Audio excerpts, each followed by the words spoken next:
नमस्कार। Dhirendra पुंडी news point में आप सभी का एक बार फिर से स्वागत है। हम लोग खबर पर जाएं उससे पहले मैं एक खुशखबरी आपके साथ शेयर कर रहा हूं कि हमारे चैनल ने एक छोटी सी दूरी तय कर ली है। हम लोग अब 50,000 सदस्यों के परिवार में बदल चुके हैं। तो इसमें आप सब लोगों का सहयोग बहुत ही अमूल्य रहा है। उम्मीद है हम लोग इसी तरह आगे बढ़ते रहेंगे। चलिए फिर आज खबर की तरफ बढ़ते हैं। दरअसल हेमंता बिस्वा शर्मा जिन नेताओं पर मैं सबसे ज्यादा नजर रखता हूं उनमें से एक है। हेमंता बिस्वा शर्मा एक ऐसे बैट्समैन की तरह हैं जो कम से कम घुसपैठियों के खिलाफ एक मैच में लगातार शतक बनाता है। यानी कहीं उसको पीछे हटते हुए नहीं देख रहे हैं, एक के बाद एक ड्राइव चलती है। पिछली बार जब हम लोगों ने चर्चा की थी तो उस वक्त पाइक में एक जगह ग्वालपारा के जो जंगल से रिजर्व फॉरेस्ट से उन्होंने लगभग 1,000 परिवारों के करीब को वहां से हटाया था। उस वक्त भी बड़ी चर्चा हुई, बड़ा काफी विपक्षी नेताओं ने काफी शोर मचाया। लेकिन हेमंता बिश्व शर्मा जो अपने आप को इस वक्त कहते हैं कि मैं इस समय घुसपैठियों के खिलाफ इस देश की लड़ाई लड़ रहा हूं, उनकी पारी जारी है। अभी चुनाव होने हैं, चुनाव से पहले उन्होंने जिस तरह से जो शादी वाला मसला है जिस पर कहा जा रहा था बहु विवाह पर इतना बड़ा एक कानून पास किया जिस पर अभी होने हैं राष्ट्रपति के हस्ताक्षर होने के बाद उसको फिर लीगल्स इन सब हर्डल्स के बीच से गुजरना है। उस पर आपने देखा होगा किस तरह से जितने भी मदनी हैं या तमाम लोग हैं उन लोगों ने किस तरह से उसका विरोध किया है और इसको लेकर कोर्ट में जरूर जाएंगे तो उस पर बातचीत होगी। वो लड़ाई बड़ी दिलचस्प होगी क्योंकि उसमें उन्होंने कहा है कि मैं मुसलमानों को सच्चा मुसलमान साबित होने का मौका दे रहा हूं। इस तरह की चीजें वो अक्सर करते हैं। लेकिन इस बार की ड्राइव अब तक की असम की सबसे बड़ी ड्राइव है। अगर हम उसको देखें तो असम में 2021 के बाद जब से हेमंता बिस्व शर्मा आए हैं घुसपैठियों के खिलाफ लगातार ड्राइव्स चल रही हैं। लेकिन इस बार की ड्राइव ने पहली सभी ड्राइव्स को पीछे छोड़ दिया है। ये दरअसल असम के नगांव में ये वो जिले हैं जहां मुस्लिम आबादी अब पूरा डेमोग्राफी चेंज कर चुकी, यानी बहुतायत में होती जा रही है। जो इंडिजिनियस पीपल है या वहां के स्थानीय निवासी हैं वो अब कहीं संख्या में अल्पसंख्यक होते जा रहे हैं। यानी बहुसंख्यक हैं मुस्लिम, लेकिन उन पर फायदा और टैग अल्पसंख्यकों का है। और जो बहुसंख्यक होने के लिए जिनसे तमाम सुविधाएं ली जा रही हैं वो सब जो है अब अल्पसंख्यक होते जा रहे हैं। लेकिन ये अलग बात है, इस पर अभी तक सुप्रीम कोर्ट ने बहस नहीं की तो हमको इंतजार करना पड़ेगा। चलिए अब असम के नगांव जिले के लुटुमारी गांव में 2 दिन तक ड्राइव चली है। जब इधर तमाम लोग अलग अलग खबरों को देख रहे थे उस वक्त असम में एक बहुत बड़ी ड्राइव चल रही थी जिसमें कि बुलडोजर्स और पुलिस और तमाम लोगों का इस्तेमाल हो रहा था। ये जंगल के अंदर जो असम के अतिक्रमण विरोधी एजेंडा है उसका एक प्रमुख हिस्सा है। मुख्यतः ये रिजर्व फॉरेस्ट को खाली कराने के लिए है इसको। और चूंकि ये जान लीजिए क्योंकि सब लोगों को सबसे पहला आता है कि सरकार ने शायद कोई इलीगल काम किया हुआ, नहीं, ये तमाम कोर्ट के आदेश के बाद हुई। चूंकि कोर्ट ने जिस तरह की प्रक्रिया को बना दिया था असम में कि खाली कराने के लिए आपको ये करना होगा, क्योंकि हर एक बात पर सुप्रीम कोर्ट तक पहुंचने वाले एनजीओ से लेके कुछ खास एलिमेंट्स लोग भी इन तमाम ड्राइव्स के खिलाफ वहां तक पहुंचे। लेकिन किसी को कोई राहत हासिल नहीं, क्योंकि राहत तो तब हो जब वो कानूनी तौर पर वहां के निवासी हो या मालिक हो। उनमें से ज्यादातर का रिश्ता उन जमीनों से मिलता ही नहीं है जिस जमीनों पर उन्होंने कब्जा करके घर बना लेते हैं, मस्जिद बना लेते हैं। इसमें भी कई मस्जिदों का जिक्र आता है। एक मस्जिद का तो दिखता भी है कि जिसको हटाया गया है वहां से, यानी जंगल को साफ किया गया तो घर मकान मस्जिद सब हटा दिए गए हैं। ये दरअसल लुटुमारी का क्षेत्र है और ये इंक्रोचमेंट हटाया गया। सरकार का लक्ष्य था लगभग 6,000 बीघा जमीन को अतिक्रमण से मुक्त कराना और इसमें 1700 से ज्यादा घर थे, यानी 1700 से ज्यादा फैमिलीज आप कह सकते हैं जो उस जगह में रह रही थी। और आप ये सोच सकते हैं कि वो किस तरह वहां पहुंची होंगी। वो नदी जंगल जमीन इन सब को बचाने का नारा हिमंता बिस्व शर्मा अपने शपथ ग्रहण के बाद से ही दे रहे हैं। तो ये एक बड़ी ड्राइव है। चूंकि जो बातें की जाती हैं भाषण हम लोग सुनते हैं उससे उलट हिमंता विश्व शर्मा अपने काम में यकीन कर रहे हैं। आप देखो मदरसे आए तो हटा दिए गए, मदरसे बंद कर दिए गए, जो पूरे देश में किसी भी सरकार की और किसी भी मुख्यमंत्री की इस तरह का बोल्ड स्टेप्स लेने की अभी तक तो कोई कार्रवाई दिखी नहीं और उसमें उन्होंने सीधे तौर पर एकदम बंद किया तो बंद कर दिया। उसके बाद ये पॉलीगैमी वाला है और एनआरसी पहले हो चुका। उन लोगों का कहना है कि हम घुसपैठियों को किसी कीमत में नहीं छोड़ेंगे। इसके बाद में बताऊंगा कि मदनी के साथ क्या हॉट टॉक हो, क्योंकि मदनी जमात उलेमा हिंद का वहां बहुत बड़ा असर है और मदनी और उनके लोग वहां बहुत ही जबरदस्त मुस्लिम समुदाय के अंदर अपना क्लाउट रखते हैं, तो उस पर भी बातचीत करेंगे। लेकिन पहले एक खबर समझ लेते हैं। दरअसल सुरक्षा कर्मियों की भारी तैनाती की गई थी, अधिकारियों ने बुलडोजर का उपयोग किया और अवैध निर्माणों को ध्वस्त कर दिया गया।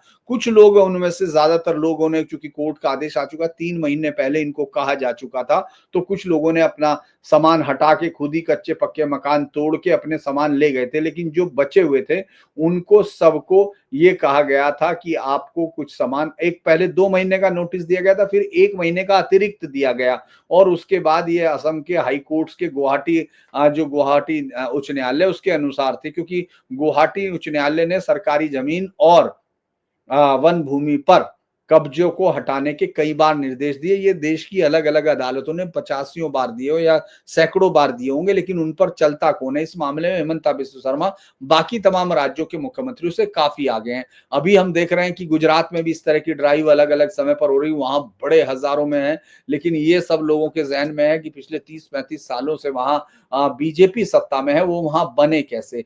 तो ये अलग बात होगी, वो एक अलग पर हो सकता है। लेकिन ये यहाँ 2 महीने का एक नोटिस दिया गया था, उसके बाद 1 महीने का उनको अतिरिक्त टाइम दिया गया। तो ये जो बेदखली अभियान था, उनमें से सारे लोगों को चूंकि जब हटाया जा रहा था तो उन सब के पास जो अपने कारण थे वो आपको मालूम है वो मौजूद होते हैं कि वो उनके पूर्वज यहाँ 30-40 सालों से रह रहे थे। उन्हें नहीं पता था कि ये आरक्षित भूमि है। कुछ ने अपने कागज भी दिखाने शुरू किए जिसे वन विभाग ने झूठा बताना शुरू कर दिया, ये आपत्ति दे। और चूंकि पिछले कुछ समय से लगातार ये कहा जाता है कि साहब अल्पसंख्यकों को निशाना बनाया जाता है, चूंकि वो जितने भी लोग हैं वहां बंगाली भाषी मुस्लिम्स हैं, उनको वहां पता करना कि अभी तो उनके सारे इंटीसिडेंट पता करने हैं कि वो कहाँ से आए हुए हैं। चूंकि विपक्षी दल या ये जो एनजीओ है वो सीधे तौर पर कहते हैं कि ये भेदभावपूर्ण है, विशेष रूप से अल्पसंख्यक समुदायों को निशाना बनाया जा रहा है। तो आप ये सोचिए कि आखिर इन तमाम जगहों पर अल्पसंख्यक समुदाय के लोगों का ये जमावड़ा ही वहां आपको क्यों दिखाई देता है? चूंकि उन लोगों ने कब्जा किया तो उन लोगों को हटाना होगा। अब वहां रहते तो अल्पसंख्यक है, वहां से किसी दूसरे समुदाय के लोगों को कैसे हटाया जा सकता है जब वहां कोई रहता ही नहीं है। मुझे याद आता है एक लाइन की, मुझे भला फुर्सत कैसे मिले। ये असर इकबाल का है, एक बहुत ही अच्छा 2 लाइनें हैं कि मुझे भला फुर्सत कैसे मिले जब मैं कोई काम ही नहीं करता। ये लोग कह रहे हैं उनको हटा दो जो वहां रहते नहीं। भाई रहते ही वहां अल्पसंख्यक समाज के लोग हैं तो वो किसको हटाएंगे? विस्थापित लोगों ने कहा कि वो जो है रिवर इरोजन हुआ था साहब, वो रिवर इरोजन की वजह से वो यहाँ तक आ गए थे, मजबूरी में आए थे, लेकिन उनके पास कोई इस तरह का कागज नहीं थी कोई।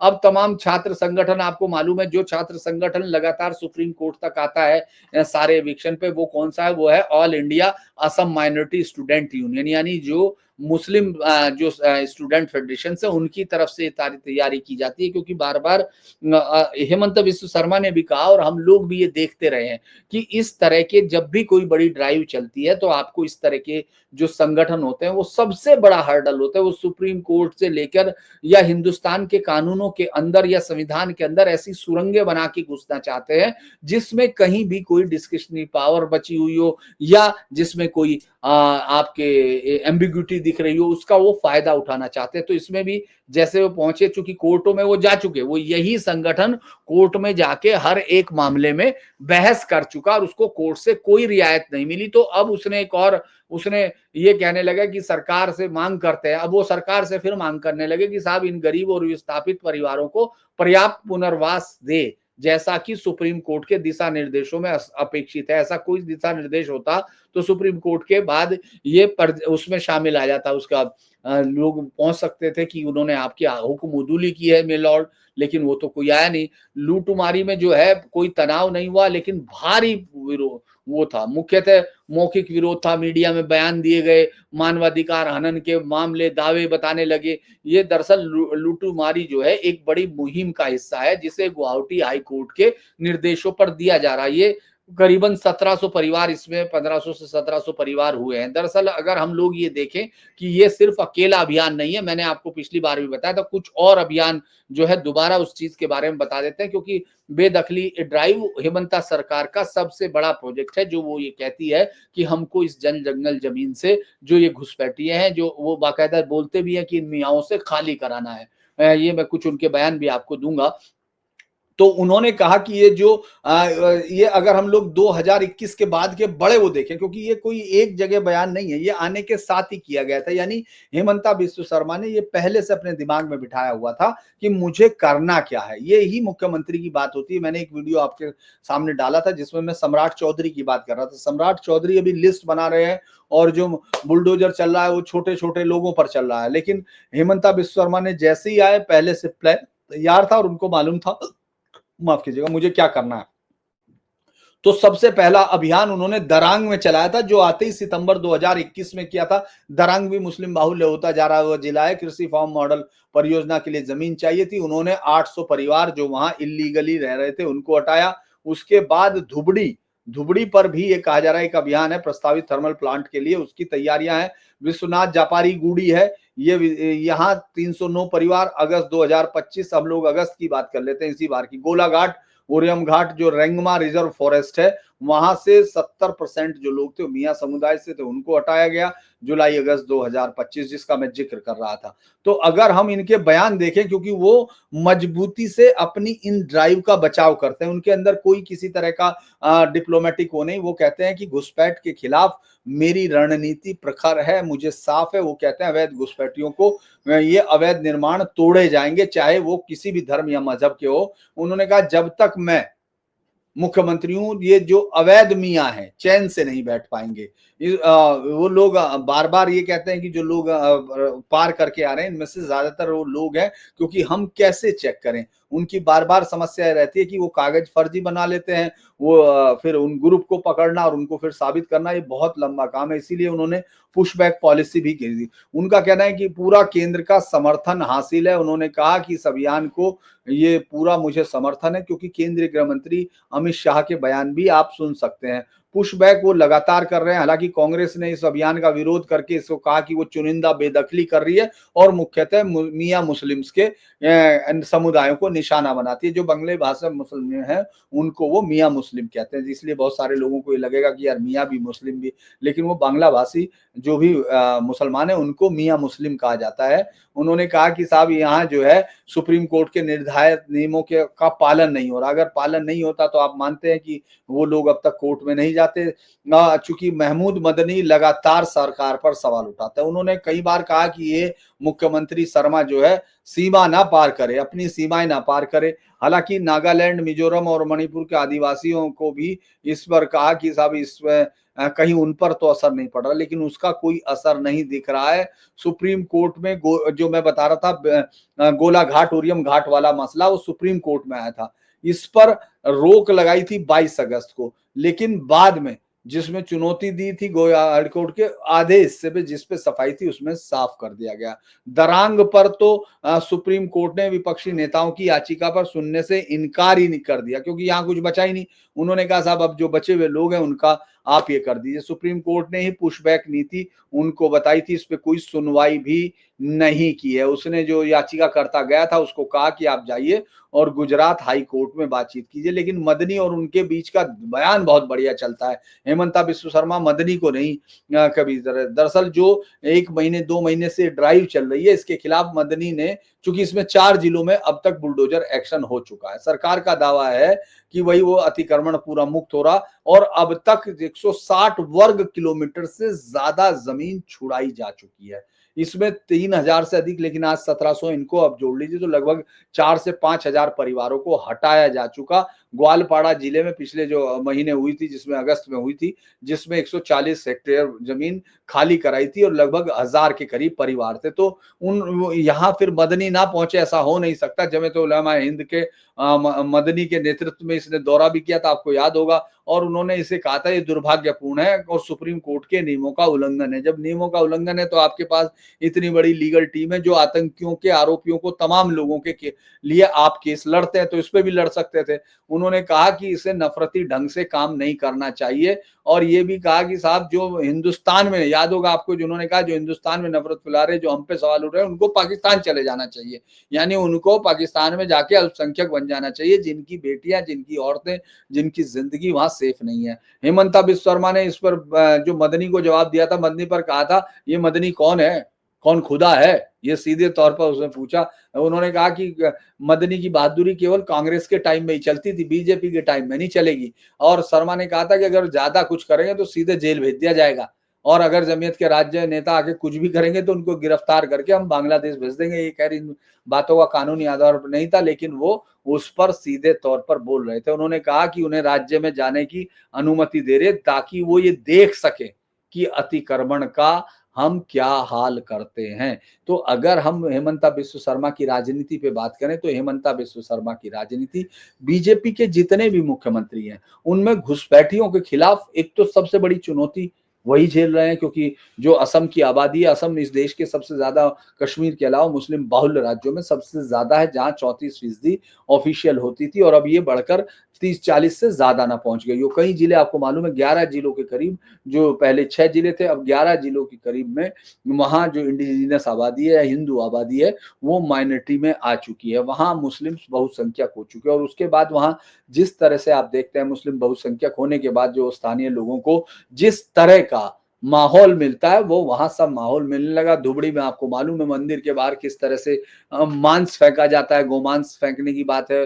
धुबड़ी का पूरा इलाका सबसे ज्यादा जो गो तस्करी के इलाके उनमें से उभर के आया। अगर आप इधर बांग्लादेश के बॉर्डर्स पर जिस तरह से बीएसएफ ने फेंसिंग की थी या कुछ जो अपनी जो सुरक्षा है वो बढ़ाई थी, उसके बाद से ही आप देखेंगे असम के ये बॉर्डर बहुत एक्टिव हो गए और न केवल घुसपैठिए इस रास्तों से आ रहे थे, यहाँ से तस्करी का सब सारा जो माहौल है, जो सामान है वो इधर से ही जाने लगा। यहाँ तक कि जो कोडीन जिसमें अभी बहुत बड़े बड़े लोगों के नाम उत्तर प्रदेश में आ रहे हैं, उसमें बहुत सारी चीजें हिल रही हैं। ऐसे लोग भी थे जो आखिरकार विधायक लड़ना चाहते थे, उसमें उसके साथ फोटो खींचे हुए धनंजय सिंह भी दिखाई देते हैं। बहुत सारे लोग, यानी पार्टी में उसका सवाल आप देखते होंगे, समाजवादी पार्टी भी जोर शोर से उठा रही है। तो ये सब जा कहां से रहा, ये सब आसाम के रास्ते जा रहा है। आपको मैं पहले भी बता चुका कि अकबर बंजारा जो मेरठ के जो दो भाई थे रहने वाले, जिनकी संपत्ति, उनको 200 करोड़ की संपत्ति उनकी सरकार ने जब्त की है, क्योंकि वो संपत्ति अपराध से कमाई गई थी। अपराध क्या था, वो गो तस्करी के सबसे बड़े चेहरे थे। कैसे पता चलता है, जब उनको असम पुलिस यहाँ से उठा के ले जाती है और उनको छुड़ाने के लिए उन पर हमला किया जाता है पुलिस पार्टी पर, उस पर अकबर बंजारा और उसका भाई मारे गए थे। उसके बाद उत्तर प्रदेश पुलिस को पता चलता है कि उनके यहाँ कोई बंजारा भी है जो 200 करोड़ का मालिक बन जाता है, यानी गांव का रहने वाला इगलास या कुछ इस तरह का गांव था, वहां मेरठ के पास का गांव है, और उसकी संपत्तियों की जब जांच शुरू होती है तो 200 करोड़ तक पहुंचती है आज के मार्केट रेट से। तो गाय की तस्करी का असम मुख्य अड्डा बना हुआ, असम में अवैध घुसपैठियों के रास्ते हैं। तो उन सब का मुकाबला हेमंत बिस्व शर्मा अपने तरीके से कर रहे हैं, क्योंकि हेमंत बिस्व शर्मा घुसपैठियों के मामले में किसी भी तरह का कोई समझौता करते हुए नहीं दिख रहे हैं।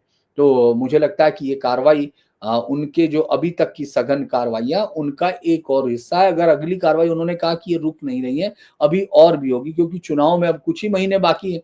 तो ये कार्रवाइयां अगर होती हैं तो इनको राजनीतिक दायरे में जरूर देखा जाएगा, लेकिन वो खुल के अपने आप बोलते हैं कि मुझे उन लोगों का वोट नहीं चाहिए। ये भी बात कहने वाला कोई राजनीतिक आपको कम से कम असम में दिखाई देता है तो वो हेमंता बिस्व शर्मा दिखते हैं। और इस बार गोगोई के साथ उनका जिस तरह का मुकाबला होगा, तरुण गोगोई के बेटे, जिस तरह से इस बार की पूरी लड़ाई अपनी विरासत की, और ये इस बार माना जा रहा है कि ये टफ लड़ाई होगी, क्योंकि 2 बार से बीजेपी वहां राज कर रही है और बीजेपी के होने की वजह से एंटी इनकम्बेंसी को इस बार इनको देखना होगा। लेकिन अगर आप काम के हिसाब से देखते हैं तो हेमंता बिस्व शर्मा कम से कम अपने कोर वोटरों को निराश नहीं कर रहे हैं।